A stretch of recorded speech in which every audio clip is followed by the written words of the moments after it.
We need to talk to people who think that everything we say is wrong and that they're always right. And I have one of the biggest in the pod game to do exactly that. I am Chris Cuomo. Welcome to the Chris Cuomo Project. Who do you have? Who do you have?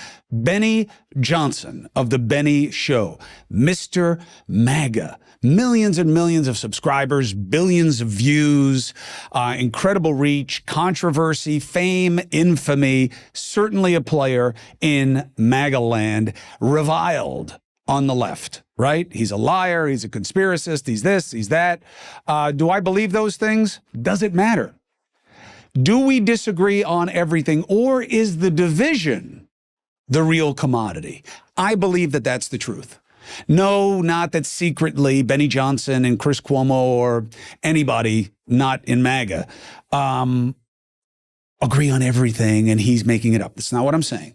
I'm saying that it doesn't matter where you disagree. It matters how you disagree. And by doing that, by doing it the right way, by exercising decency, it's not leniency. And you're going to see that right now. Let's get after it.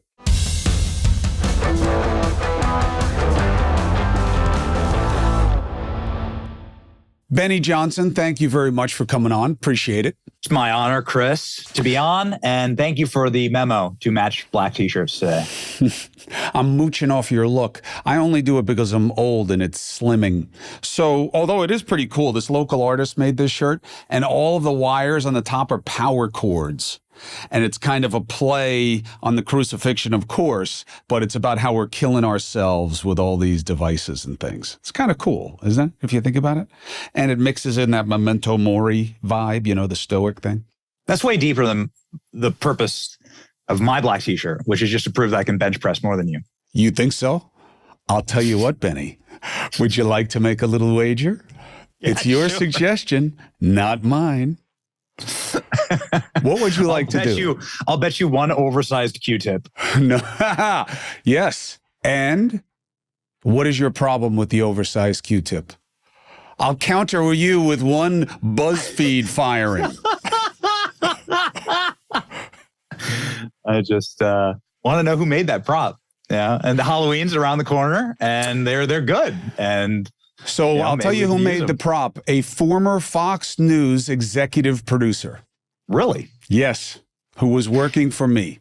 Very talented. Made it. All right. And it was funny.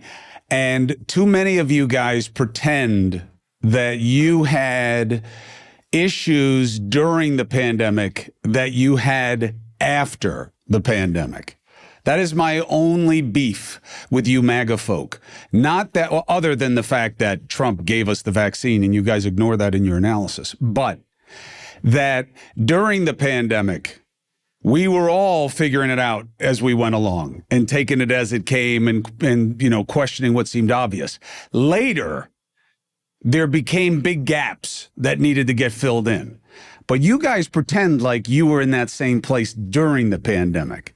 And I went back and looked, Benny, and you were just as lost as the rest of us. Well, hold on. Yes. Never, ever did anybody that I know or that I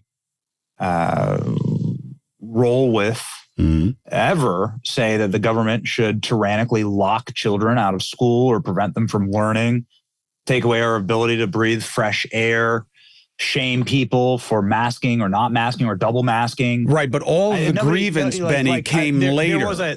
I'm saying when they first said... This is not what we're here to relitigate, but like... No, but I think it matters. You know, the question is tyranny versus freedom. The people I roll with were firmly on the freedom side. Benny, after the fact and later in duration, that's my point. So you're arguing... retrospectively, what was right or wrong. That's easy. Sure. What I'm saying is when we were living it and states were making the initial decisions, I went back. You were not, oh no, leave my kid as exposed as possible. All 4 of them should get it. No, we were figuring it out in real time. It was weird in real time. But a lot of this is hindsight, where I'm pro-freedom, not tyranny. You weren't saying that shit right in the beginning, Benny, because we didn't know any better. Well, absolutely we were. That was the way that I was living. But No, I went back and looked. You were not a big detractor until later, and that's okay. There are plenty of things that we should still know that we don't know. Wait a second. Well, I'm married to a nurse, and she informed me what a coronavirus was, and that this was the flu, and that we should actually not be locking down and living in fear. And that's the way that I lived my life. I was traveling through the whole thing. I hated the mask mandates. I hated the lockdowns. Well, everybody hated them. Who didn't hate them? And my business away from Washington, D.C. because of how horrific these lockdowns were and how antithetical they are to human flourishing. I think you did all that once it became a cause. I would hazard a guess that your wife, who's a nurse, did not ignore the protocols for her place of work, because they were really worried, because a lot of those first responders, like your wife, were getting sick, really sick. And it's the flu. You find a flu other than the one in 1918 that matches the numbers of COVID-19. The answer is you won't. It's not the flu. That's a nonsense statement. I don't think we want to talk about overinflated numbers, or why some of those numbers, especially in nursing homes, got so high. I don't think we want to go there. Why do you think they got high in nursing homes? You had old people there. There was no reason that they should be putting people that were sick with a respiratory virus in nursing homes. Where would you put them, Benny? Where would you put them? The single. This question's not up to me. Oh, no, Benny, don't fuck around. Listen, hold on. You want to be a black-shirted guy. So where do you put them? For it. Oh, really? Because you were going to build facilities during COVID for people. Didn't they build facilities in New York? No, they brought a tanker ship. So you wanted to put old people on a tanker ship when their home was the nursing home. The hospitals were told, you can't keep old people here. There's too much risk, which was true. You had to return them to where they went for residences. Where was that? The nursing home. The families, if they could take them, would take them. If there was an alternative, it was there. That's why every state that was told to do this by the federal government did it the same way. You see, Benny, gotcha is a short-sighted strategy. Was it gotcha? Q-tip, nursing homes. I get what you do, Benny. War. You come after me for BuzzFeed. Who cares? I didn't come after you for BuzzFeed. I countered the Q-tip. You did like the quarantine in the basement thing. It's funny. It's a funny thing. It was the single most retarded time. It was the dumbest time in human history. I'll tell you that, Chris. I agree. A lot of people did a lot of stupid things. And there's probably plenty of people who, now looking back on it, like you, wow, we were dumb. You're one of them. Dumb. That was stupid. You're one of them. Oh, well, okay, so what is it? And I don't know that it was stupid then, Benny, because you had too many people who died. People that regret what I did. Well, what was it? No. I'm not saying that you regret it. Benny, you got to learn to listen. That shirt may be a little too tight around your neck, and it's squeezing your blood flow. What I'm saying is, I say this mostly with good humor also. I don't get upset about intellectual pursuits and trying to figure things out. It can be frustrating, but it's not something about animus. Otherwise, I wouldn't have you on now at News Nation. And here, I want to talk to you, Benny. So it's not about animosity. I promise you that. What I'm saying, I'm a good spirited. I laugh. I love what you've done. What you've done with your career is very similar to Bill Maher, where to me it seems like an honest pursuit of. Was he fired and broke? The landscape. Well, I've been there too. It'd be easier to count the places that haven't fired me, actually, in the media landscape. That's actually why I had to start my own company. I only cut you off because I'll tell you what, I would like to agree with you, but I can't, because I am much more impressed with Bill than I am with anything I've done, and I'll tell you why. Bill is intellectually honest. Okay, I don't believe that he's had any kind of epiphany of any kind, except maybe a little anti-partisan in general. Just like, wow, this whole system is terrible. But it's not like he's moved one way or another. I think the ground has shifted underneath him. But what I think is really interesting is in a business where he is getting paid exclusively to entertain, he has consistently done things that could have gotten him kicked off. Yes. bravery. And I respect it Yes. because it's also really intellectually honest of him. I know Bill pretty well, and he is not making anything up because it works right now. That is 0% of his head and his heart. And that's really impressive to me. And much more so than me just deciding I got to keep working, you know?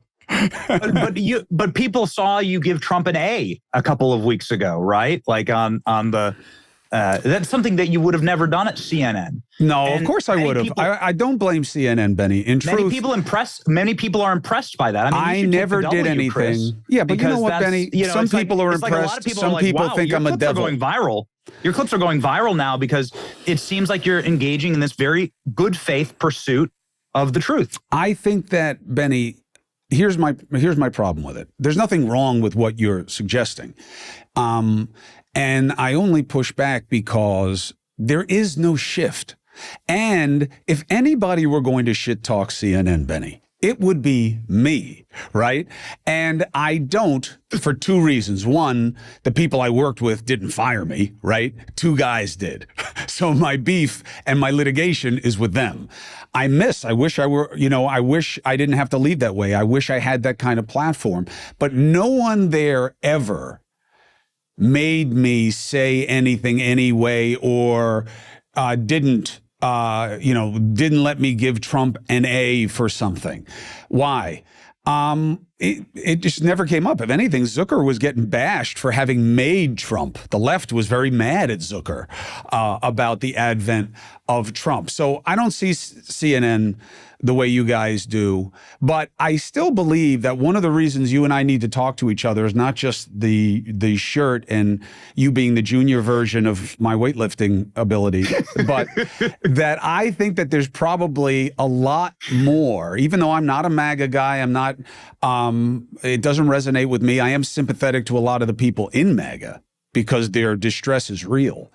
But I bet you we are more in agreement about what matters in the world than we are in conflict. That is my supposition. Listen, I wasn't planning on talking about COVID, nor was I planning on rehashing, funny viral moments, everything from my firing or your firing or whatever. But the fact that you can do it and have a laugh is good for people. And I agree. To see more of it. And it's great. It's also healing. There's like a pressure release valve that happens in the American public when you're able to have both sides and you're able to like sit back and have a laugh about these things and not take yourself too damn seriously. Yes. I think the American public has had enough of pretentious people that take themselves too seriously and have no self-deprecation and can't look at the landscape and perhaps come to like a conclusion that we agree on probably a far more than we actually disagree on. And the people that are willing to have those conversations are doing great with their careers. There are individuals that are willing to have this wide range of conversations and do it in good faith and have a laugh and make fun of themselves. And there are some comedians like Tim Dillon, Joe Rogan, who've of course exploited Theo Vaughn. They've blown up because of their ability to do this. There are some people like Bill Maher from the other side, right, who would be on the absolute centric other side, who's also found a brand new, wider audience being able to do this. And it's not saying that they're MAGA. They're not. They're not MAGA. They're just operating in good faith. They're searching out truth in good faith. And that's all that I think the internet wants. Yeah. I mean, I don't know. I don't have a better answer. I think that most of the platforms you just mentioned play to the right. And I think that has always been the AM radio advantage and the cable advantage once Roger Ailes, who was my first boss in television, identified the audience, was that you have a majority of people in this country who are center right in their dispositions and their leanings. And often they weren't spoken to. And once he identified that, they were off to the races. I remember O'Reilly getting hash marks. I remember Bill O'Reilly, the ratings coming out and him getting a 0. Think about that. That's where Roger started and then where he took it. Support comes from American Financing. What if you could delay your next 2 mortgage payments? Got your attention, right? That's right. Imagine putting those 2 payments in your pocket and finally getting a little breathing room. So many are in exactly this situation, and this relief is possible when you call American Financing today. Stretched by expenses, groceries, gas bills, they're going up. They said they were going to go down. You're not feeling it yet. You're not alone. Most Americans are putting these expenses on credit cards now. Uniquely American, uniquely dangerous, okay? Because soon there's like no way out. American Financing is designed to alleviate, to show you how to use your home's equity to pay off that debt. You need to call American Financing today before you get to a point where you can't make those payments. Their salary-based mortgage consultants are helping homeowners just like you restructure their loans and consolidate debt, all without upfront fees. You heard me say salary-based, right? That means they're not driven by the sell. They're not trying to upsell you. They're not about head count. They're about quality. So customers are saving an average of $800 a month. That is a life changer. It's like getting a $10,000 raise. It's fast, simple, and it could save your budget this summer. Call right now before it's too late. 866-889-4242. 866-889-4242. Or go to AmericanFinancing.net/Cuomo. Tell them I sent you. I do believe that you have touched on something that I think is fundamental. The problem is you can't really make money off it the same way, which is consensus. And I don't have any problem with the media finding avenues of opportunity, right? That's the problem with news business, right? Once it's monetized, then you got to find your advantage. I don't like our political system doing it. It's one thing if like you decide to advance the MAGA agenda. That's your right, okay? Whether it's right or wrong is up to your audience. But if you were Congressman Benny Johnson with that flag over your shoulder and that haircut and those glasses, then I would say, Benny, you're only doing this because it's working for you right now. And shape-shifting may work for you in getting a Senate seat, but you're really scrambling a lot of people's eggs about this and creating division for profit. That's what bothers me. That's what bothers me, because now our real power players are doing it. You know what I mean? And then they've been elected by people to advance the best interests of them as a constituency, as a component of the country, and they're not doing that. They're doing what happens in the media. And that's what bothers me. That's what I'm against. So you're against it from a political landscape perspective. So you're against the divisiveness on a political landscape.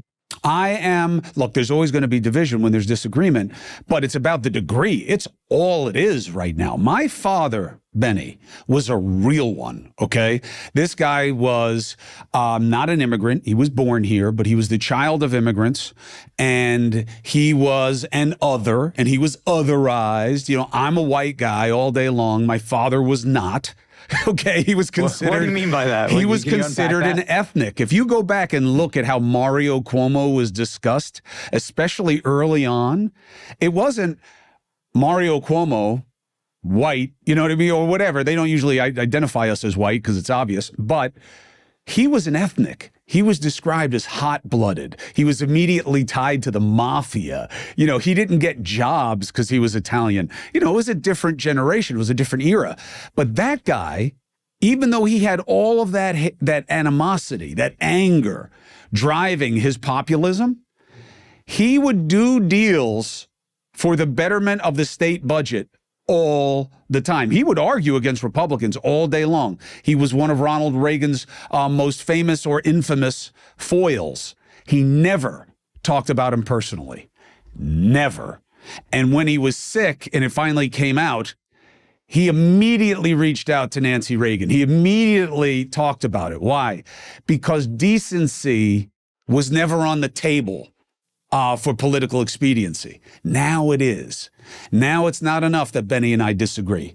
If there's a piece of power at play, you know, Benny is a psycho, first of all. And, you know, it has to be that way. And that's what I'm against, is that doing it that way works for them, but it's killing us. It's killing us. And that's why nothing gets done there that means anything, because there's no reason to compromise. It's seen as weakness.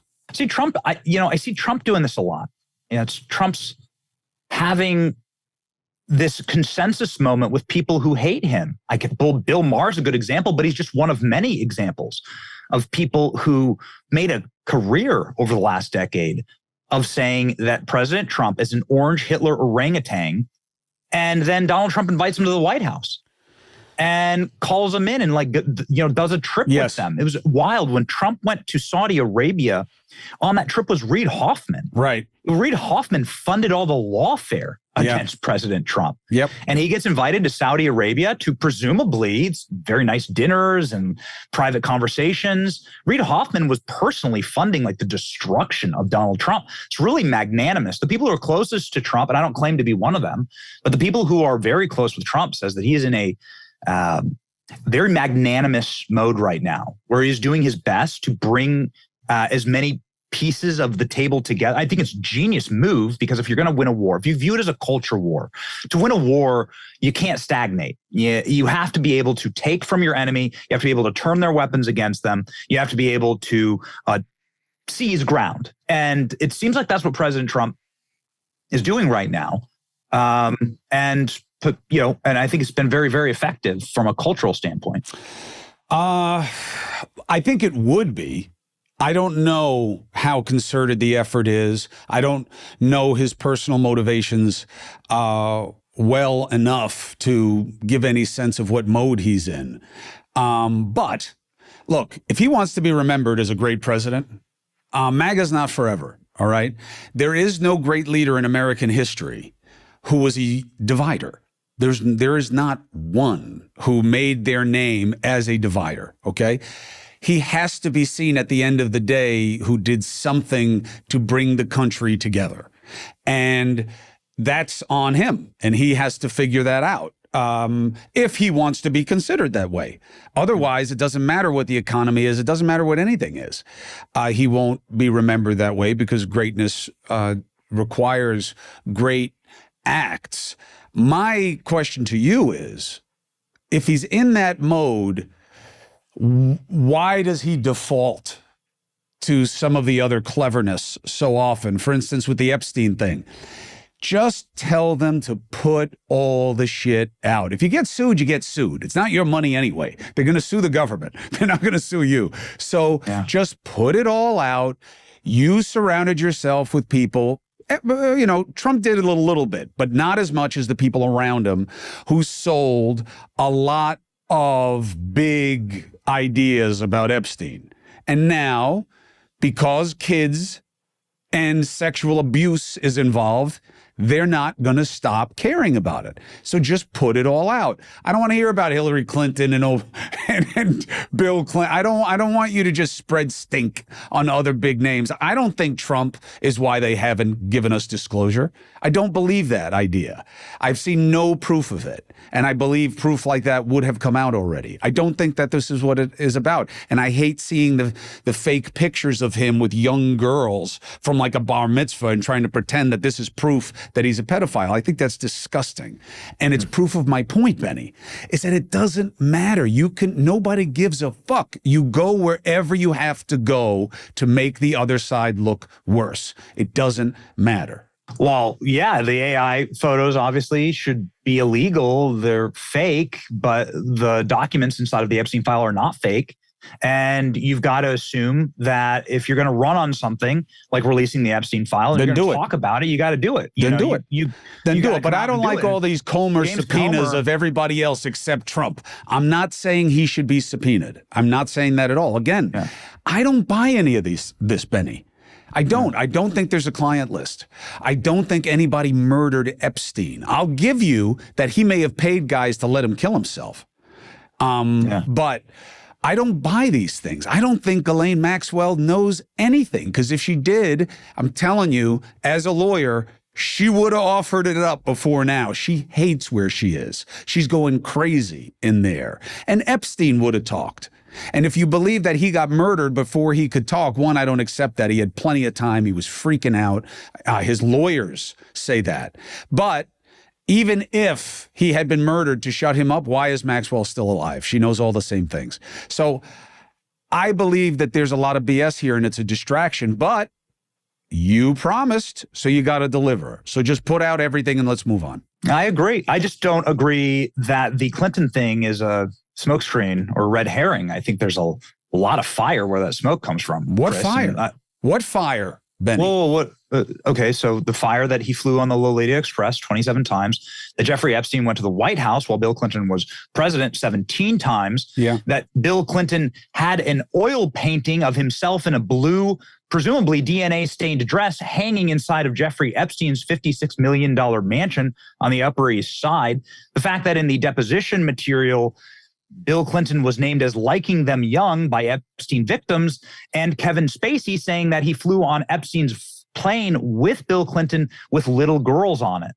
These are all, I think, very important questions to ask Bill Clinton, and this is something that I can't square, Chris. Perhaps you could help me.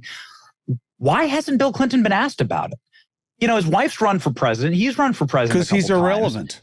He's got, you know, Bill Clinton's done hundreds of thousands of hours of interviews and press conferences and been live on TV and live on shows all over CNN and other networks.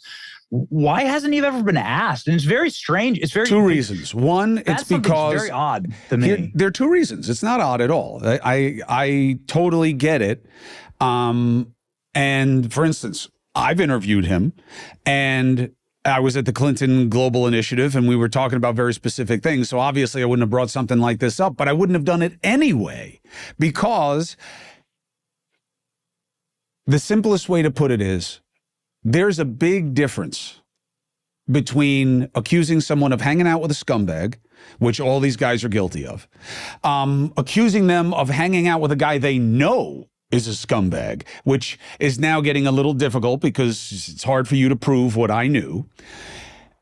But then to take 5 more steps and say that his association with this person requires a meaningful analysis about whether or not he's a pedophile, to me, is way, way too far. It's right up there with Obama's, Michelle Obama's a man. This kind of stupidness just to kind of fuel disbelief. Bill Clinton has a very sordid past with women. That's well documented. But not with children. Yes, that's right. With women, and women who worked for him, women who are quite young. I'm not trying to make the argument. I'm trying to say, all I'm asking here, Chris, is why hasn't there been a question asked? And not because he's not relevant. If he were running for something relevant, declaration. But I am saying that Monica Lewinsky was like 25 years younger than Bill Clinton. She worked for him. In the left-wing iconoclast view of the world, that would be a power dynamic struggle, right? Because she was working for him. He's the most powerful man in the world. Absolutely. Right? That's a very unfair environment for her to be put into and pressured into, right? So there's major power dynamic play there. Absolutely. And so we've seen that in Bill Clinton's nature. And so then his relationship and the physical documentation about his relationship with Jeffrey Epstein, I think, is very fair game, considering the fact that his names are on the logs and we know so very much about him, including... Yeah, but that's exactly what the left says about Trump with Epstein. He checks all the same boxes. The difference here, Chris, is that Donald Trump's fielded probably 200,000 questions about Epstein, and Bill Clinton's fielded 0. Look, that is absolutely true. I don't know if the number's 0, but I've certainly never heard Bill Clinton talk about this. I agree with you 100%. I'm actually okay with that because I don't think there's anything there. And just because Trump gets asked about something a lot doesn't mean he's telling the truth. I mean, this is a guy who, after he was told, Cuomo has the recording of you talking to Michael Cohen about paying off the lady. Now, remember, Benny, and this is all easy for people to find, I don't give a shit that Donald Trump paid off his ex whatever to be quiet. I don't think it's illegal. I don't think it was, a moral judgment for anyone to make but him and the people around him, okay? I never covered it for that reason. I have never covered his sex life or the allegations from a perspective of his sexuality ever, okay? It's not my thing. Why? Because when you get into the moral judgment game in politics, you wind up running in the wrong direction all the time. And you focus on what you can do to advance people's interests and not moral arguments and culture wars and bullshit. It's all a distraction. Nobody's electing a high priest. We know what these guys are. We know what we need them to do. But He knew I had the tape.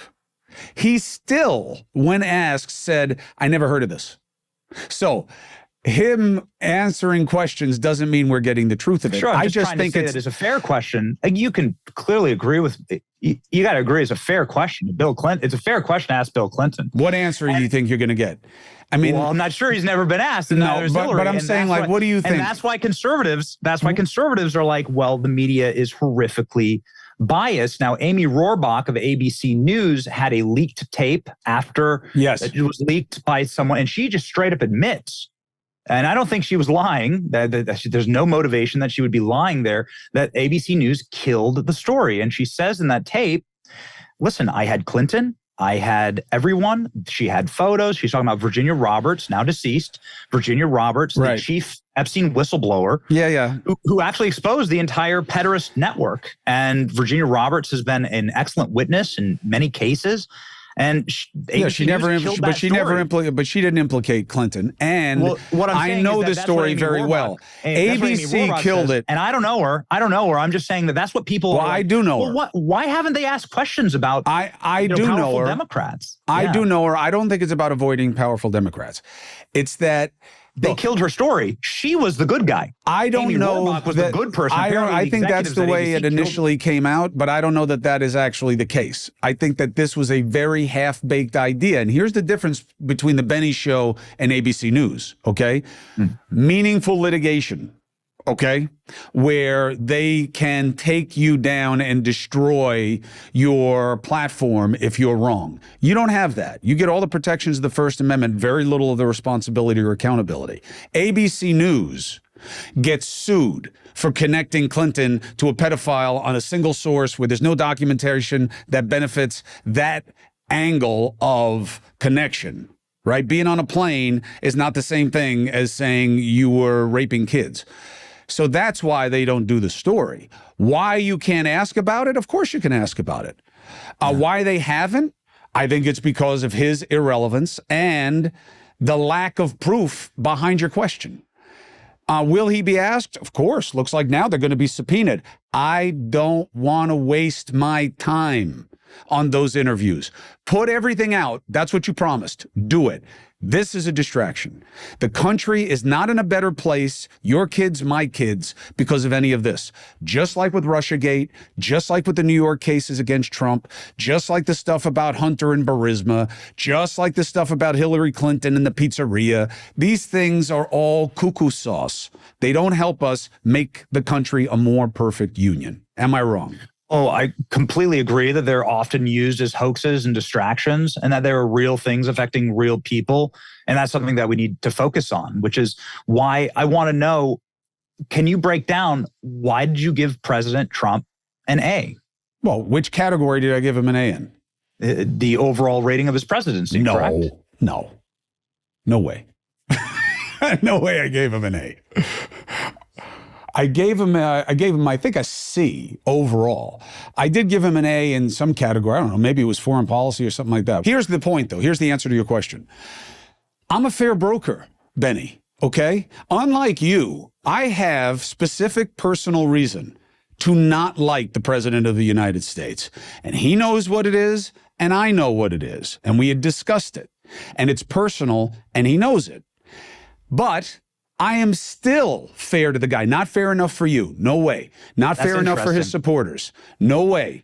That's fascinating. The left thinks that I have been red-pilled, that I am a closet MAGA, when I'm not a closet AIPAC agent. I'm a closet MAGA agent. And meanwhile, you guys still hate me. This is the problem with not picking a side, Benny. We can wear the same shirt, but we don't wear the same jersey, and that makes all the difference in this business. I don't hate you. I think what's happening right now in the media landscape is fascinating and one of the most exciting things I've seen in my lifetime. I think the loosing of control and the loosing of the corporate culture on media has been one of the best things to happen for the free flow of information dialogue in my lifetime. It's healing for the country. Is it healing? Is it healing? No journalist is going to argue against more speech, okay? But And again, look, I think there's a big difference between you and me. I mean, look, I can get away with whatever you can on my podcast. I'm held to a different standard than you are. But I also have an employer in News Nation. You know, you're not working for Newsmax or anybody else right now. So for me, I got to be careful because they'll be held accountable for what I say. So just because I'm going to say something super provocative and it goes viral and I get a few more commercials, I can't do that when there's accountability. So, yes, free speech all day long, marketplace of ideas, let the best idea win, censor nothing. Censor no image, censor no words, censor nothing. Let it all be out there. Let the best ideas win. However, people who pander and purvey bullshit for profit should be held to account. There is no mechanism for that with Benny Johnson, other than don't watch his podcast. But for ABC News or News Nation or CNN or Fox News, unless it's their primetime lineup, why, Benny? Because the Fox News primetime lineup is under the umbrella of entertainment, not Fox News. So they aren't held to the same standard. It's very entertaining. It's very entertaining. It can be to a certain persuasion. I have two beefs. That I wouldn't have had 5 years ago. One, the truth does matter when it comes to debate about things that affect society. There has to be better accountability than we have right now, where anybody can say anything and be wrong and know that they're wrong, and it doesn't matter unless you work for a place that can get sued, right? Trump, maybe Joe Rogan, has got enough pocket where Spotify will freak out if you come after him for litigation. But the rest of you don't. That's why he sued CBS. One, because they matter more, but he sued them because there's an accountability there. There's something that would matter in a court of law. So we have to work on that part. And I do think for our kids' sake, I'm ahead of you in the baby game by a lot. My kids are 22, 19, and 15. You know, I know you've got more kids, but you got 4 kids, but they're younger. So the algorithms, I think there is a good faith argument to be made, Benny, that just because certain things would naturally, organically get more traction, like what? Porn, provocative things, violent things, aggressive things, that doesn't mean that the algorithm has to capture that and advance it. And I do think there's a good faith argument to be made with the precedent of the FCC, the 7 words, right, that Carlin and Lenny Bruce and everybody played with and got censored and all that stuff. We do have a precedent of a standard where you can't say certain things on over-air broadcast. The cable doesn't have it, but it's kind of still collectively applied. There's certain cultural standards where tonight on News Nation, you're not going to see nipples, okay? Good, bad, right, wrong, you won't see it. Unless you're wearing the wrong shirt, Chris. That's exactly right. There is an argument to be made that the algorithm should have some type of ethical or, dare I say, moral totally put in, just like at News Nation. When you come on News Nation, you're not going to say, that guy's a fucking asshole. Why? Because we don't talk that way on that platform. It's not for that. Why? By agreement, I guess. We just agree. It's not like, you're going to get fired. It's not like you're going to get sued. So why do we do it? Because there's a standard. I think we need one with the algorithm. You'd be fined, right? If you said on News Nation, I think there's decency laws, and I think you'd be fined. Probably fined. I'd probably be fired, though. I mean, the real barrier to me would not be the government. It would be that I have a boss, and the boss is going to say, I want us perceived a certain way. You just fucked that up.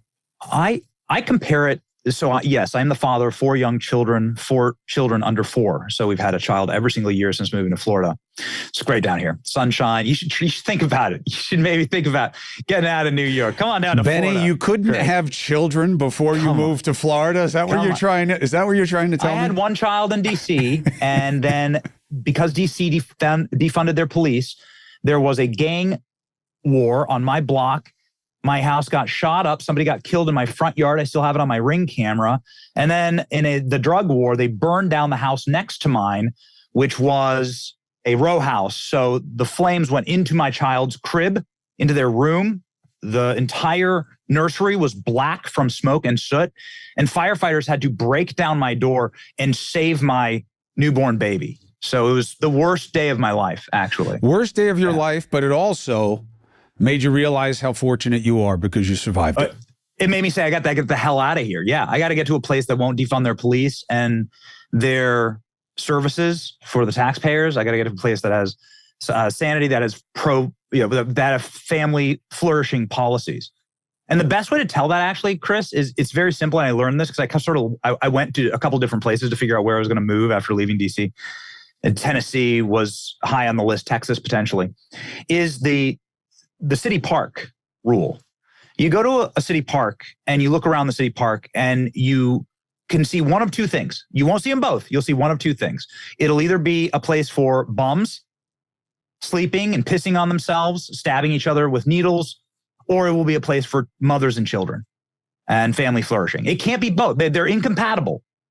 And so I use this actually as a rule to measure which cities should I move my families to, because the parks will either be for the moms and the children. And what that indicates is that there's a police force there that will enforce standards, the kind of standards you're talking about in the algorithm. Yeah. That we want to live in a place that is for family flourishing. We don't want to live in a place that allows for the degeneracy and crime and open vagrancy and for the destruction, quite frankly, of the family unit, because one of those bums is eventually going to attack a child or attack a mother. Listen, I'm with you. I'm with you. That's what I use to measure.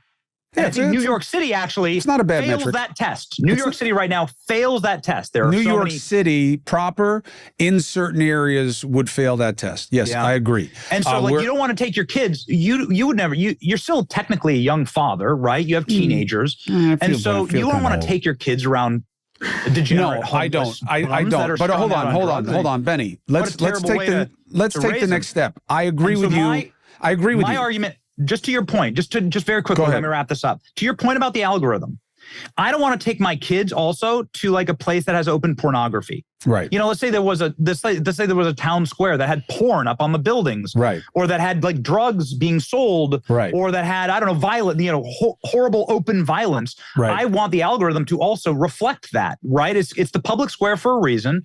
And I don't want that in the public square I bring my children to physically. And I don't want it digitally either. I mean, slippery slope, but I agree with you fundamentally. I mean, I'm not afraid, it's all about what your boogeyman is. I can teach my kids nudity, sexuality, choice structure, all those things. My problem is the culture of persuasion. And it's not just that it's aggressive and provocative. You're either putting, character qualities and characteristics in your kid or you're not. But, it's like, the sports betting, it's the propaganda, it's the misinformation and the disinformation and all the stupid shit that my kids, wind up almost believing because of what's allowed, because that's what does well. And then you have, of course, all the messaging that does mess with their sense of self. And all of this stuff is done for profit. And that's my point, is that we've always hemmed it in everywhere else. And now there's this idea that you don't have to do any of that in this new digital sphere. And I think we're seeing that there's a very discernible plus minus to that. Now, the interesting part of the dynamic, Benny, is what you're saying about the parks is fine. But if you stop there, you get a phony bifurcation of either you're pro-bum or pro-family, right? And then you start fighting. And now the pro-bum people have to make the pro-family people seem bad in another way so that there can be competition. Whereas what it really would be, if it weren't just a binary zero-sum battle to the bottom of these two parties, would be who has the best ways to help the bums so that they don't have to live in the park, so our kids and their moms and their dads and their whoever's can flourish. That's the fight. The fight is, here's what Benny wants to do, here's what Chris wants to do, here's what other wants to do. Who's got the best ideas? Because we all agree We want a park that's for kids and flourishing, and you want those people who otherwise would be in there to be taken care of and have other avenues of opportunity and dignity. But we don't have that conversation. Forgive me, I don't mean to interrupt you, but if you're done with your thought, the crazy part about this, Chris, is that you're not living in reality if you think that. Because if you go to San Francisco right now, I can show you city block upon city block upon city block where the degenerate, homeless, violent drug abuser trumps the mother with the kid in the stroller. Oh, yeah, you're right. You're right. I can show you that in LA. I can show you that in Philadelphia. I can show you that in Kensington. I can show you that in Boston. I can show you that in Chicago. You'll show me in any major population center. You'll show me that. Yeah. I mean, but I'm not saying that it doesn't exist. I'm not saying it doesn't exist. I'm saying, what do we do about it? What do we do about it? Because they're not rats. Yeah. You can't just poison them all and have them take it back to the litter and they're all gone. They're human beings that are often, not what happens. They're often in need of help. There are plenty of cities that have been preserved for the family structure and unit to flourish, and they're not poisoning. No, I know. I'm being facetious. I'm saying you need to take care of these people. You have to have another way of dealing with them. You can't just chase them away like vermin. That's my point, Benny. I think a lot of it is a spiritual question. I believe in demonic possession. I believe that a lot of it has to do with real deep-seated spiritual problems in our nation, and that a lot of people succumb to abuse, drug abuse, or alcohol abuse because of that, because of something much deeper and darker. But also, you don't think it's an illness of mental institutions, the closure of mental institutions. But you don't think addiction and mental illness are a big part of this, and that you need treatment and not just an exorcism? Absolutely. I think it's all I think that it's. We are, we're spiritual beings having a physical experience right now in these bodies. That's what I believe as a Christian. And I believe that you should take into account some of that when you're treating this, right? Not every case is the same. I think you should take it completely into account. And Jesus would not discuss it the way you did. What do you mean by that? Jesus did plenty of demonic exercise. No. Benny, selective listening is not every listening. Every verse of the New Testament, he exercised the demon. Jesus, when it came to describing the social condition that you were, wouldn't say you have children and moms and then these drug-addled, pissing on themselves, needle-stabbing, violent. That is not how Jesus would talk about that same population. He would say, you have people who are diseased of spirit, diseased of mind and of body, who need help. And how can any society exist that doesn't exist foremost for them? As he did in treating lepers to make a point that he knew it was contagious. He knew it was frightening. He knew it was easier to see the people who were suffering as less than, and he embraced them. I do not hear that in Benny the Christian. I see you making them a boogeyman. Oh, but they were boogeymen.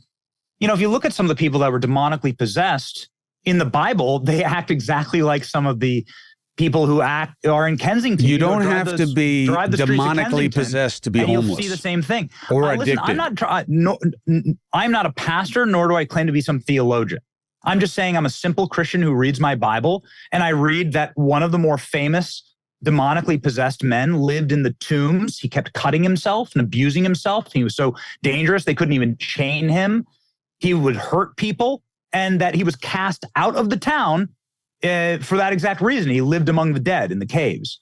And I think that when you look at some of the structures of how demonic possession is described in the Bible, I think that there's a big spiritual component to some of the people you see bent over, wandering the streets today in so many cities. And what are you supposed to do about it, Benny?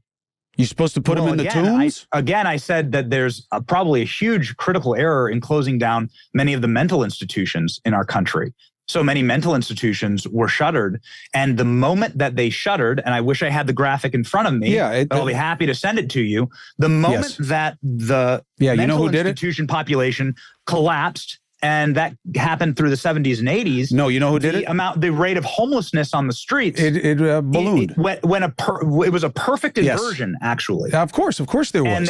And this was done. There are some people that And I can't, again, I'm not a doctor and nor am I trying to be a theologian, but there are some people that just have decided to not comport and that they will not be adhering to societal standards or any level of among the homeless population, and so those people to let exist. Them just walk amongst our kids, I think, is a huge mistake. Benny, of course. But again, to the boogeyman effect. Unfortunately, I understand this issue way too well because my family has been bathed in it my entire life. Yes, these people exist who you're talking about within this overall population of those who have needs, right? But they are the very small minority. And when Reagan opened up all the institutions, didn't want to fund them anymore, the idea was, let families take care of these people, let communities take care of them, and let's not have another Willowbrook, and let's not warehouse all these people like they were others, and let's find a better way. And it was a disaster. And my father was very, very much against it. My brother wound up starting a transitional housing company, that this is what they do, is try to give people services because that's what they need. My point is, Benny, opening the institutions is certainly an aspect of this that we got to think about. And we don't have the conversation, though, because it ends with, how do you want to talk about the people littering San Francisco? And that's all we'll do, is Tucker Carlson will show a video of like a pile of poop and say, this is what San Francisco has become. And if you defend it, you're there pro them, and then you have no heart and I have no head, and we go back and forth, and nobody solves the problem. Man. And time and again in our society, that's where we are, is we fight about the problem, weaponize the problem, do nothing about the problem. Yeah, I didn't know that your family had that background. And if your father was on that side of the issue of keeping some of these mental institutions open, I think that's actually the single most humane thing for many of these individuals. And the data proves it. And if you got to have treatment. But a lot of them are just them are just broke, Benny. There are a lot of people who are homeless. You know what happens is, depending on how long you're in that condition, okay, you start to have new problems. Okay, so you got fired by a jerk and you can't get rehired, and then this medical bill, and then this, and then all of a sudden you're out, you're done. And if you're not blessed with family or friends or a social network that picks you up, you're on the street. Now you're there long enough, you're going to have all kinds of problems just to cope with that level of desperation. But there are a lot of people in this country who are on the street, not by choice, and a couple of checks away from having a very different existence. I just want to have that conversation among our leaders. Of course. I wish I covered that every night. I wish I was covering the impact of the big, beautiful bill every day. Who's it benefiting? Who isn't? What's working? What isn't? But if you look at the top 5 items, and they'll all go viral for you guys, and they'll do well, and you'll monetize them. But they are nothing that matters to the majority of this country, unless the majority gets convinced for a moment to give a shit about something that isn't to its advantage. I can show you right now hard numbers and data of what the majority of people in this country care about. It actually has to do with exactly what we're talking about, which is street violence and the horrible condition of the inner cities in this nation. There's a woman named Holly who got savagely beat in the face by a man who was half her age, and she was left for dead on the sidewalks of Cincinnati after hitting her head on the sidewalk, being knocked unconscious. Anyone will tell you that's how you get a brain hemorrhage. That's how you die. The police officers who showed up didn't even help Holly. They just dispersed the crowd. Holly had to take an Uber to the hospital in Cincinnati because there was no ambulances available. We've set up a Give Send Go for Holly. And at time of recording right now, we just passed $500,000 raised for Holly. And that's the American people standing up and speaking to the point that I'm trying to make here, which is that we want safe streets. It is our birthright as Americans to be able to walk down the street and enjoy a birthday party like Holly was doing, or just bring your kid to a concert, or bring your kid to the city park. Yeah, but who doesn't want that? Basic. Nobody doesn't want that. Nobody wants to be unsafe. It's about what policies win elections and what level of accountability there is for those policies. I mean, it's easy to say, I want to be safe when I walk down the street. Okay, how? If the street is unsafe, how do you make it safe? Well, is Well, you this don't just defund your police. That nearly led to the death of my daughter in my own house. They defunded the police. defunding the multiple police is 3 of the stupidest words ever said by Democrats in history. That was stupid. They know it was stupid. You will not find, anybody wanting to defend that idea. They will immediately rationalize it and run away. So fine, you win the argument. Defund the police was stupid. They painted it on the street outside of the White House. Oh yeah, They painted they meant the it. police. They meant right it until down the they road in realized they would never win another election.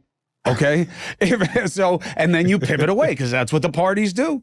Is that they only discuss things in terms where they seem like a better alternative than the other side, because the other side is worse. I used the wrong word. It's never better. It's that you're worse. I don't even talk about why I'm good anymore. I just say, Benny Johnson, that guy wants to kill homeless people. Benny Johnson, that guy wants to force you to be a Christian. That's all I do, is make Benny a bad choice. And how are we supposed to get anything that's better in an environment that's constantly reductive? That's my problem with the level of dialogue.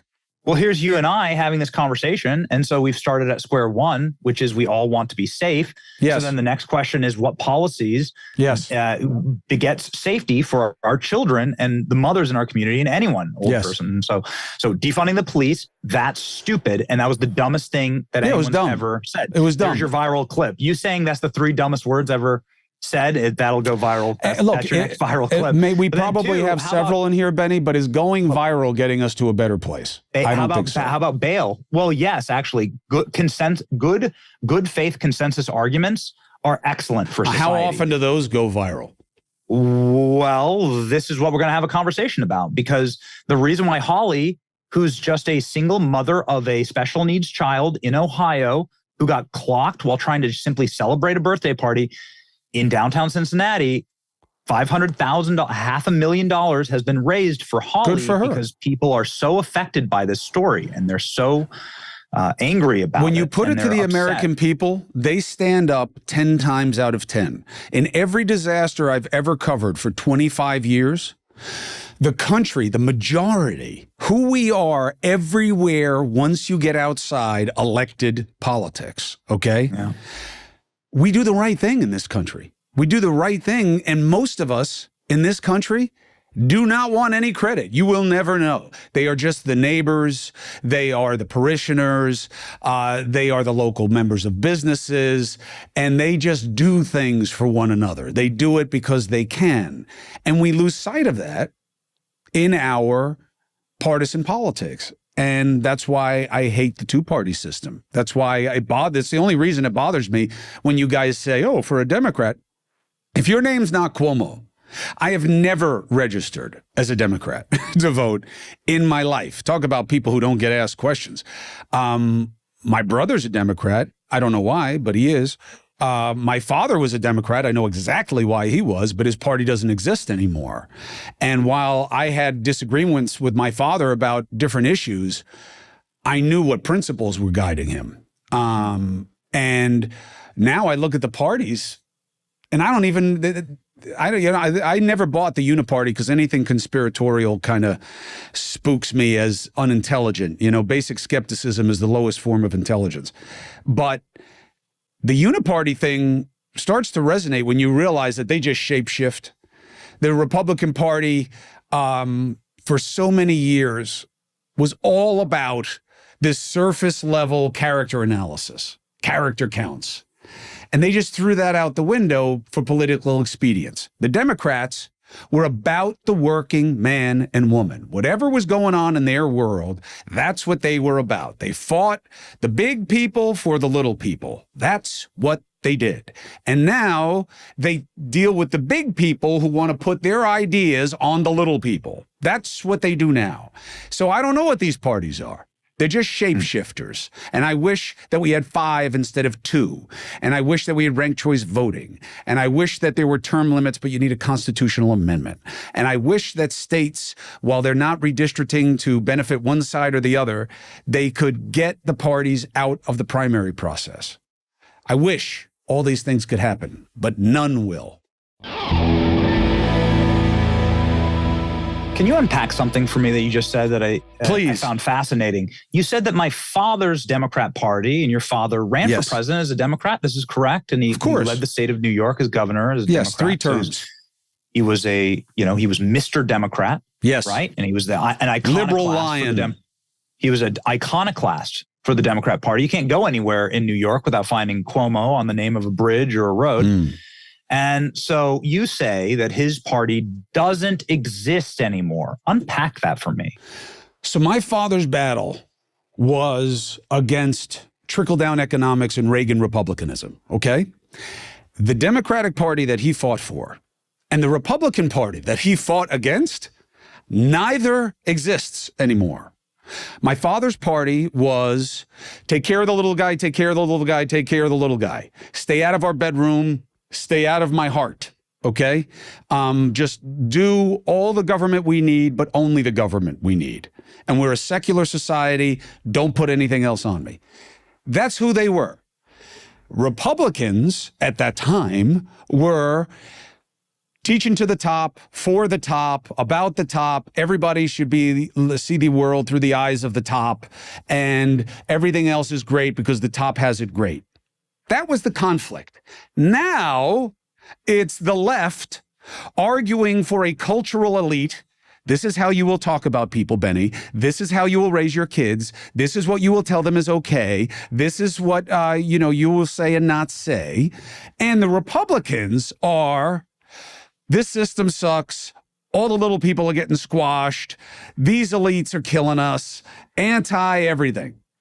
They flipped in terms of their operative animus and their constituencies out of convenience and time. So my father's party is no more.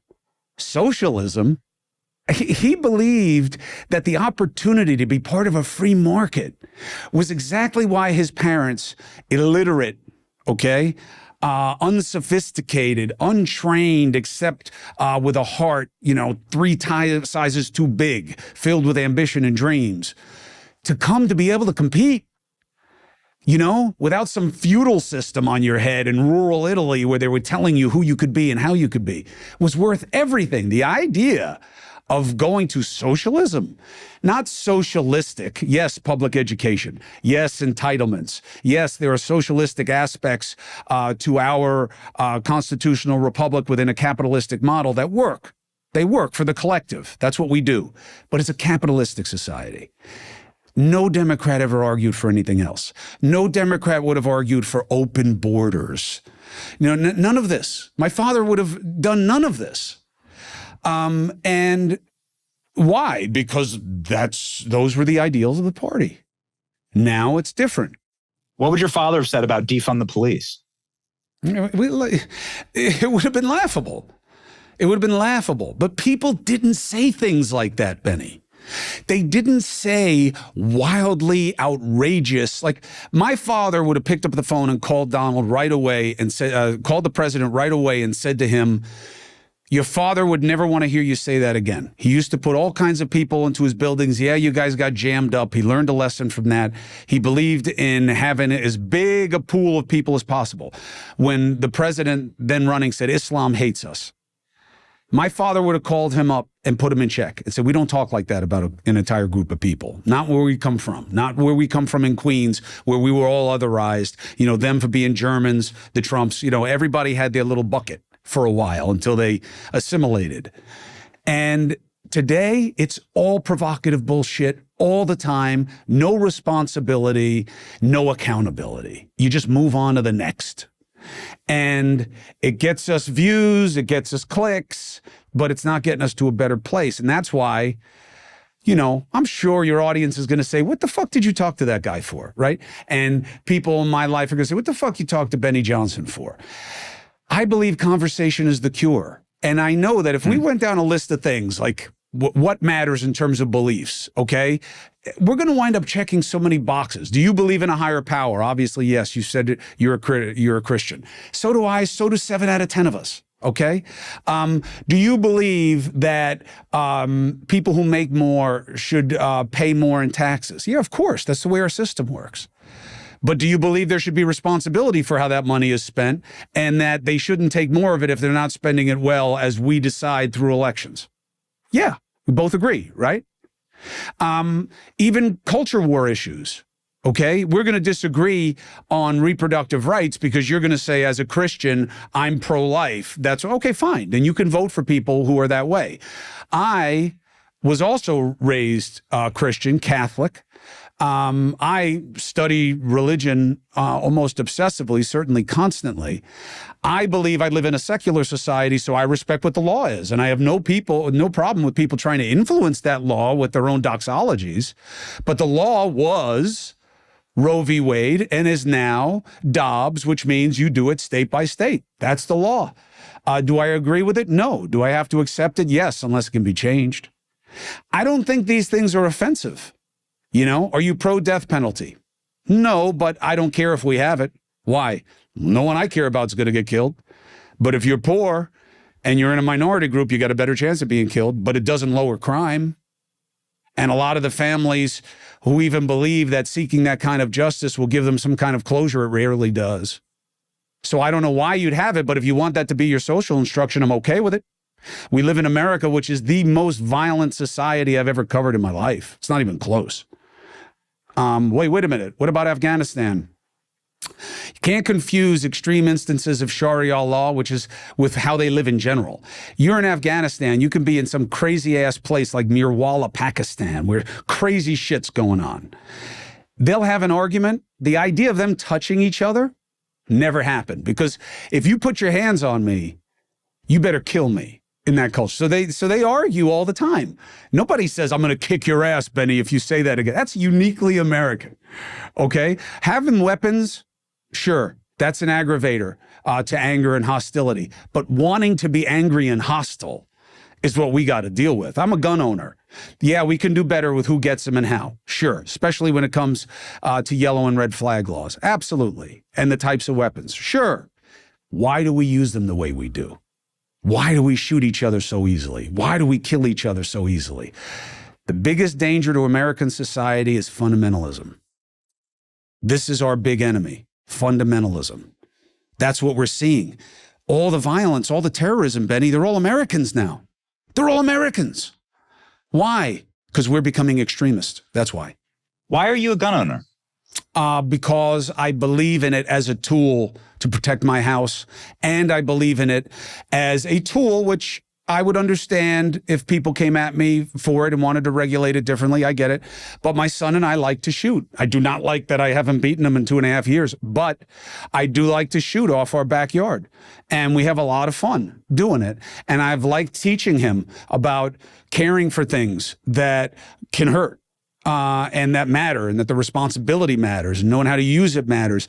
And, you know, not because of you specifically, Benny, or at least not that I can remember, but our crazy politics have given people an irrational belief that they can come and seek an audience and seek conflict in a way that is very dangerous and makes me worry about the safety of my family. Now, I have trained for almost 30 years to do nothing but put down a threat.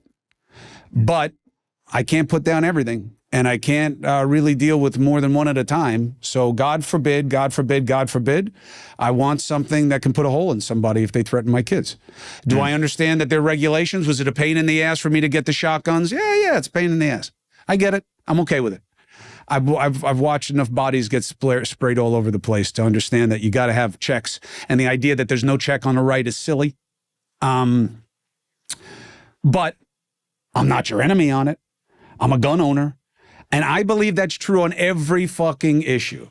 I really do. I think the division is already, I'll give you, name any issue other than your demonic thing, because I'm not with you on that. But name any issue where you think I'll disagree with you 100%.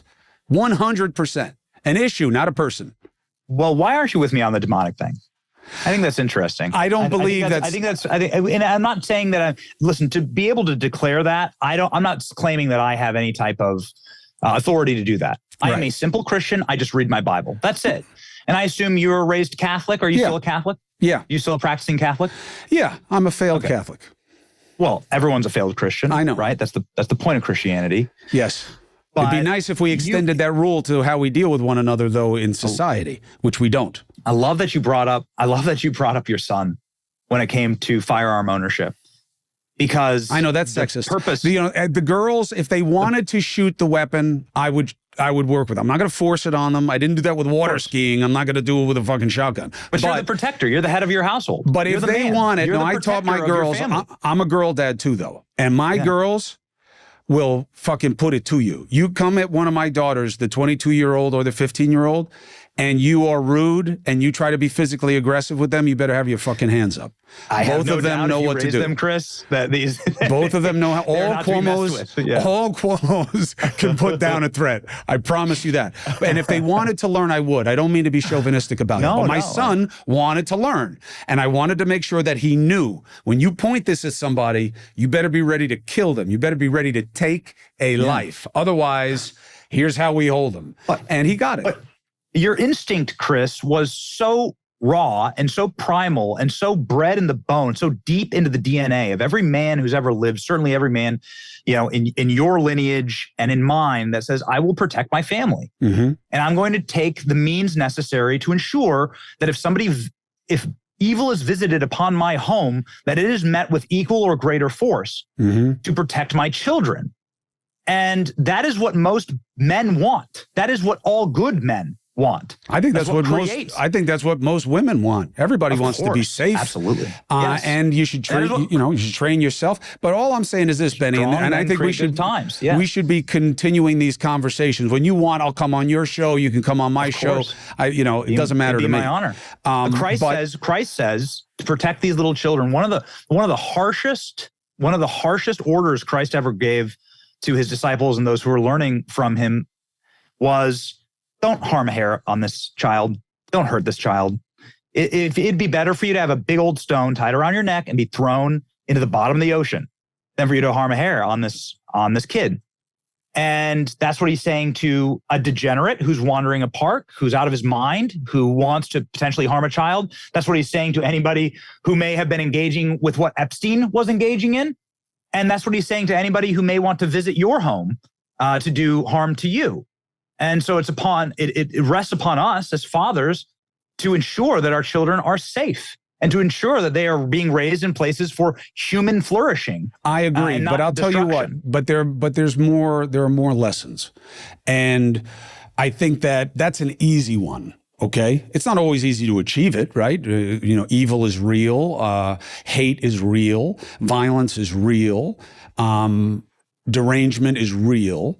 Yes. But there are other lessons that, especially if you want to hold yourself out as an ethical human, let alone someone who is religious.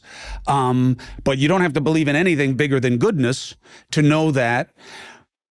Well, I want my son to see that I can put down a threat. And if he trains, he can put down a threat. I also want him to see that I go up to the person who's on the side of the road. And if there's a homeless person, I give him money or I try to get him help. And that I see nobody as beneath me in any way other than opportunity. And that's just as important to me.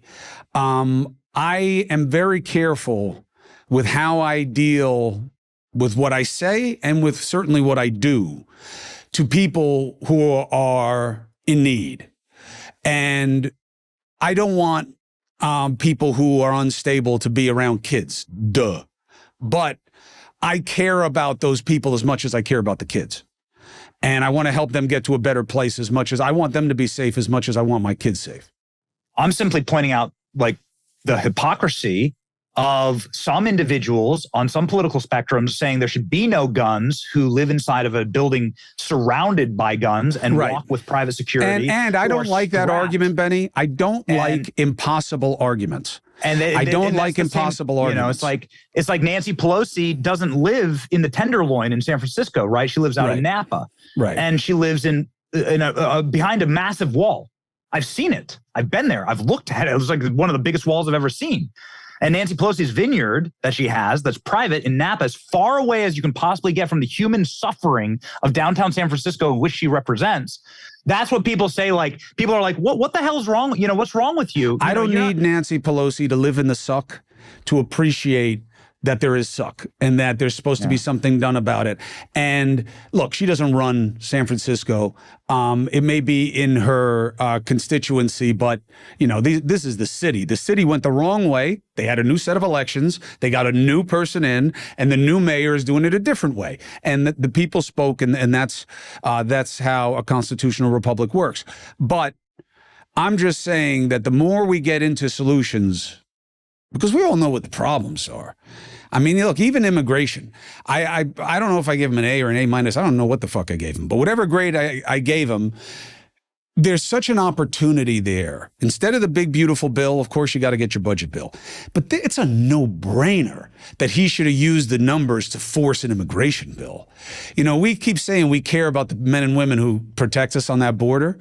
They have been begging for the same things, Benny, since you were 5 inches shorter, and they have never gotten them. And not just more us.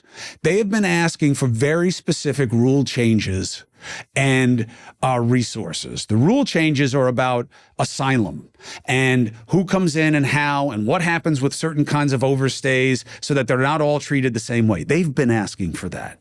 They've been asking for more ability to adjudicate, resources to adjudicate, forums to adjudicate, places to put people, modes of transportation. They've been asking for it. And only Congress can give it to them. And they've never done it because the problem works better for them than the solution, than fixing. And that's what I want to do with my work. I want to get us focused at like, hey, they're doing it to you again. They're getting you to worry about Epstein. Put all the shit out. I don't want to talk about it anymore. You want the DOJ to look at it? Fine. Let's do it. But whether it's Russiagate, whether it's Burisma, whether it's Clinton's emails, whether it's Trump's 2 sets of books, let the people decide. Let it come out, have an election. Lawfare doesn't work for me. I don't want politicians prosecuting their opponents. I don't want it. I don't want congressional hearings. You guys can't figure anything out. It's not going to happen. I don't want it where you're now in power, so you investigate the other side. You have distracted. Our debt and deficit are where they are because nothing has been done about it because we get distracted by other things. It's interesting that you brought that up. Do you disavow and criticize the Democrat Party for what they did to President Trump? I mean, do you think that was justified? I have nothing to disavow. I am not a Democrat. Yeah. So, you know what I'm saying? Yes, I don't give a shit about the Democratic Party or the Republican Party. Do you think that was a critical error? The Trump mugshot going after him? The mugshot's not what matters. There's no question. And look, my frustration with the president on this issue is, and then I'll let you go because I don't want to take too much of your time. But all this stuff with Russiagate, he's just continuing the cycle. And it always seems justified when you're coming from the position of the aggrieved. I would absolutely love an investigation into the people who fired me, but it wouldn't make CNN any better. It wouldn't make my life any better. So I don't want to see him continue the cycle. Should they have gone after him the way they did? Absolutely not. Russiagate wasn't started by the dossier. It was started by that guy who came forward with information. Should it have gotten as big as it did? Absolutely not. It was politicized.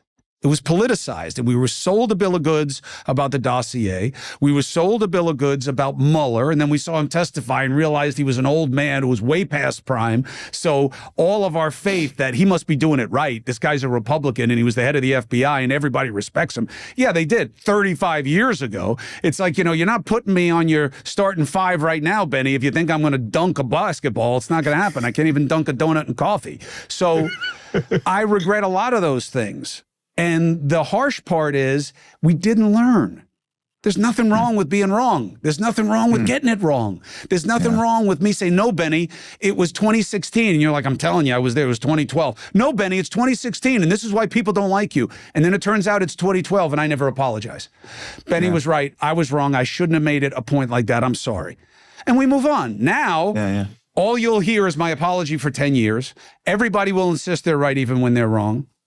And the Democrats will never say anything but Trump is a Nazi. Trump is Hitler. Trump is the worst, and you can never normalize anything that he does because you will be normalizing Hitler. And that is not a very easy position to get anywhere else from. And it created reciprocal tension. So now MAGA, the president was right. That cat could go on Fifth Avenue, shoot somebody in the head, and get away with it. Why? Because what else are they going to do? Nobody else has their back as far as they're concerned. So you've put them in a desperate situation. And my main experience was people saying to me, how dare you judge me for voting for Trump? What choice did you give me? What choice did you give me? You gave me no choice. You gave me no process. You gave me an old man who said he'd be a one-termer, and he lied. And then you brought me someone who's so unqualified. She's so over her head. Fuck you. You made me do that. I've had that said to me 100 times, and I had no interest in the Democratic Party. And I had no interest in making anybody do anything. I called Trump's victory at News Nation first in the media. I'm a fair broker. I don't like how he's talked about me and my family. He has hurt my kids. He knows that. He made his choices he made. I'm still fair. Oh, because you've been red-pilled. Red fucking pilled? Really? I'm Mario Cuomo's son. I'm Andrew Cuomo's brother. I can't say something nice about Trump without being a MAGA guy. So this is where we are, Benny. And sometimes I get frustrated because I see cats like you or, anybody who's successful on the right, and you get the convenience of having a side. And it's lonely when you have no side, but that's the job. People loved seeing Charlie Kirk on Bill Maher's show. They loved seeing you talk with Tucker Carlson. Yes, that. But I got a lot of shit for it. I got a lot of shit for it, Benny. I know they did, but I got a lot of shit. And I'll get shit for this. I get shit for Patrick Bet-David, who's a friend of mine, who I really have a ton of respect for. Stephen A. Smith. I mean, it's like anybody who's not considered in the club, one way or another. And then I'll get your red hat brothers and sisters who look at me like I kick their dog every once in a while. They'll be like, you hate the country. Why do you hate the country? But do you realize what you just did, Chris, by talking about Russiagate in what are simply honest and good faith terms and describing what we all were able to witness with Robert Mueller and what we all were able to witness with the Steele dossier and how that was a seditious document, and it was fake, and it was written by Russian spies, paid for by a sanctioned Russian oligarch. Like, you just being able to admit that and say that was a mistake is refreshing for people. It makes I don't know. I mean, look, they'll hold it over my head, but it's just the truth. I mean, we didn't. We saw CNN cover it, and I'm not trying to relitigate the past. We saw CNN cover Russiagate with such veracity and such. Almost like, hey, by the way, though, Benny, you got to go back. You know? You got to go back and compare clips, though. OK, yes, You're right. I'm not disagreeing with your premise. I'm just saying Fox was doing the same shit. They just cut the curve. Yeah, they just cut the curve faster. When there were new disclosures, it was driving Trump crazy that they would keep bringing stuff up, and they'd say, well, we got to report it. You know, you just had a congressional committee say that this guy did that. And that. I mean, we got to cover it. You know, it was driving him crazy. Now, degree and duration, fine. That's your opinion. You can argue degree and duration, but it's the same thing with the pandemic. It's the same thing with all of these things, is everybody kind of starts out in the same place. And then it's, where do you take it? You know, like people who say to me, hey, you knew COVID was a scam. Hey, man, I couldn't get up. Okay. I was so sick for so long. Long COVID has taken so much vitality out of me. I can barely out bench press you. I used to be able to bench press twice what you can bench press, but I've really been diminished by it. So trust me, I wasn't faking a fucking thing, and I wasn't advancing anybody's agenda. I was just desperate to get better, and I still am. And when they sent me ivermectin or hydroxychloroquine, people were sending me all kinds of shit. I would just go to my doctors and I'd say, should I take this? No, you don't want to take hydroxychloroquine because you don't have that degree of lung infiltrate. Okay, so I won't take it. It wasn't that hydroxychloroquine bad because Trump said it. It was, they don't use it for this. They use remdesivir for it. Oh, okay. Ivermectin. Well, I was too far along. And as an initial antiviral, ivermectin's been around forever. Yeah, but you called it horse paste. No, I didn't. People were buying horse paste because they couldn't get ivermectin. And that was stupid. And Rogan should have been more careful about it. That's what I was saying then and now. I get confused with everybody else. Just like the point you made the other day on my show. You said protests aren't supposed to be peaceful. Of course I didn't fucking say protests aren't supposed to be peaceful. I was making a point that when people were pissed off at what was being said by protesters after George Floyd, how dare they talk to cops like that? I get that you're offended, but they have the right to be offended also, and you have no right not to be offended. Nobody ever said protests are just supposed to be peaceful. I meant what they're saying, not what they're doing. But you get beaten over the head with it because that's our politics. Oh, gotcha all the time. Last word to you.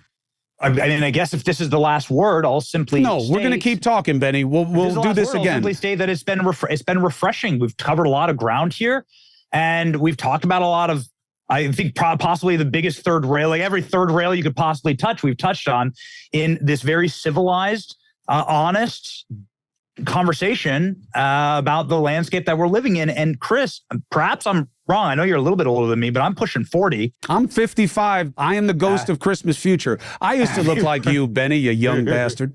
This is what happens. I grew up in a media ecosystem where it really was truly balkanized. Mm-hmm. And there was CNN and MSNBC, and there was Fox. Mm-hmm. And then there were all these little blogs, and everyone was like trying to slit each other's throat. The idea of a Charlie Kirk going on a Bill Maher podcast and Bill Maher smoking a spliff and hitting what Hennessy or whatever he's drinking, right? Tequila. I don't know what the guy drinks, but and then Charlie sitting there and them having an honest conversation is a wonderful thing. Bernie Sanders was in Trump's chair just a few weeks after Trump on Joe Rogan's podcast. And I think that's a really good thing.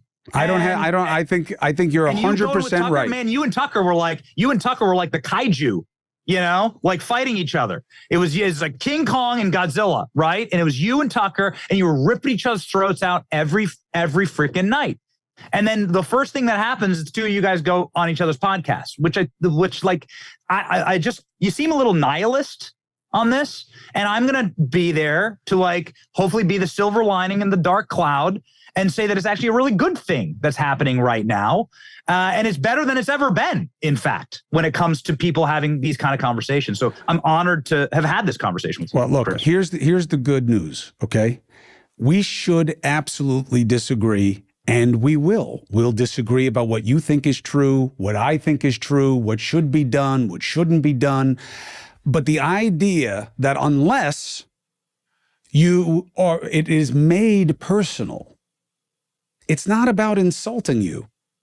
It's about who's got better ideas, not Benny's a jerk. Well, you're not allowed to do it at trial. You're not allowed to do it at the floor of the House of Representatives. You're not allowed to do it in bracketed debate with rules. Why?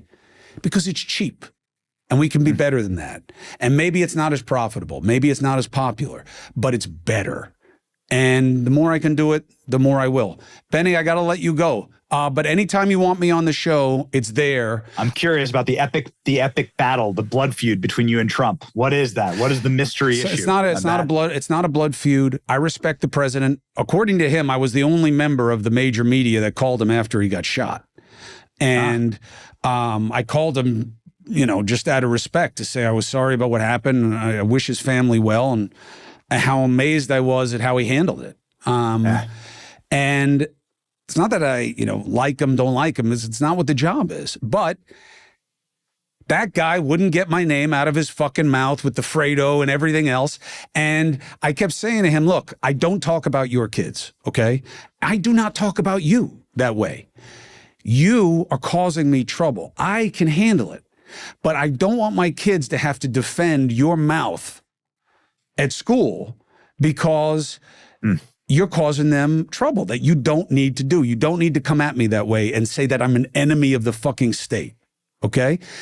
But, I don't know how well you know the president, but that, that's how it fucking is. If you're nice, he's super nice. If you're not nice, He's super mean, and he doesn't give a shit. He just moves on to the next. And that's fine for him. He is truly the Teflon Don, but it wasn't true for my kids. And I said to him, I don't talk about your kids, even though they're all adults. I don't talk about them. I get their allegiance to you. I get it. They should be worried about their father. They should have his back all the time, every time. I get it. I was raised like that. But you're doing this to me with this enemy of the state and the Fredo shit. And I'm going to wind up knocking the fuck out of somebody. And my kids are getting in trouble. And this is on you. This is for what you're saying. This was term 1, though. This hasn't happened in term 2. No. This is term 2. So that's ancient history. He called into a town hall with Bill O'Reilly and me. And I called him when he got shot. Yeah. And you're going to sit down with an interview with him, right? When's that going to be? I think he has zero interest in sitting down for an interview with me. Really? Yeah. It's like, it would be like sitting on like a bunch of tacks for him, I think. Anyway, Benny, anytime you want me, Chris. I got your text. You want me on the show or you want to come on whenever you want. Take care. My man. Thank you. Be well. Best to your family. Same. Godspeed, man.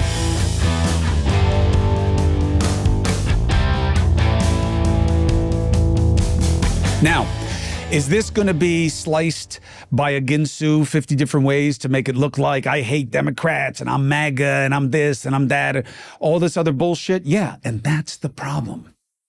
Because if you watch it all, it's not going to be fair. Because I am a fair broker, because that's what you need me to be. And that's why I'm doing this. That's why I'm at News Nation. So thank you for subscribing and following me. Checking me out at 8 p and 11 p Eastern every weekday night on News Nation, the Substack, the TikTok. I'm trying to find ways to connect so that we can stay connected and get to a better place. Let's get after it.